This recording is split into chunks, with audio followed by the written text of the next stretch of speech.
आज आपण बनवणार आहोत शेवयाची खीर। त्यासाठी जे इन्ग्रेडियंट लागतात मी तुम्हाला सांगते। अर्धा लिटर आपण दूध घेतलेलं आहे, शेवया घेतलेल्या आहेत, मिक्स ड्रायफ्रुट्स आहेत, काळे मनुके, त्यानं बदाम, काजू, पिस्ता, परत ह्याच्यामध्ये वेलची पूड आहे, साखर आहे आणि तूप आहे। कढई आपण तापायला ठेवलेली आहे। कढईत आपल्याला प्रथम तूप टाकायचं आहे। तूप चांगलं गरम झालं त्यानंतर मग आपण त्याच्यामध्ये ड्रायफ्रुट्स टाकणार आहोत। एक नॉर्मली आपल्याला शॅलो फ्राय करून घ्यायचे ते ड्रायफ्रुट्स मस्त शॅलो फ्राय करून घ्यायचे आहेत। मनुके थोडेसे फुलायला लागले की त्यानंतर आपण त्याच्यामध्ये शेवया ऍड करणार आहोत। चांगल्या प्रकारे तरी फुललेले आहेत ते शेवया ऍड करूया।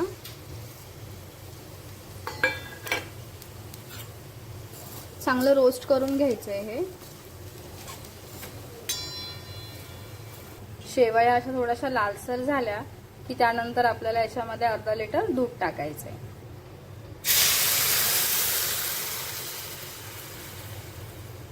टाकल्यानंतर दूध आपण त्यात टाकलेलं आहे। नॉर्मली अलगदसं असं हलवून घ्यायचं। त्या शेवया सगळ्या दुधामध्ये चांगल्या प्रकारे मिक्स होतील अशा पद्धतीने आपण हे सगळं मिश्रण हलवून घ्यायचं आहे। त्यानंतर आता मी याच्यात ऍड करणार आहे साखर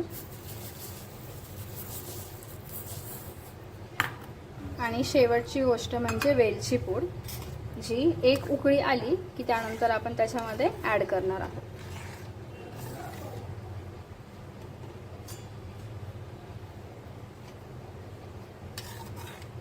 मस्त छान असा सुगंध खिरीचा येतोय।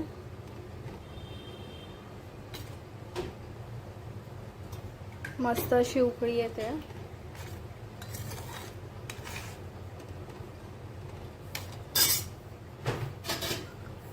आता आपण याच्यात टाकणार आहोत वेलची पूड।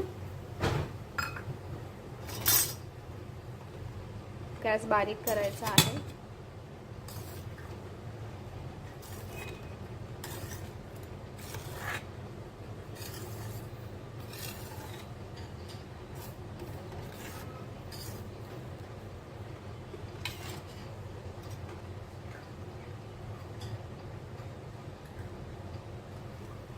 शेवया आपल्या रेडी आहेत। गॅस बंद करते मी। बघू शकता मस्त अशा शेवया झालेल्या आहेत।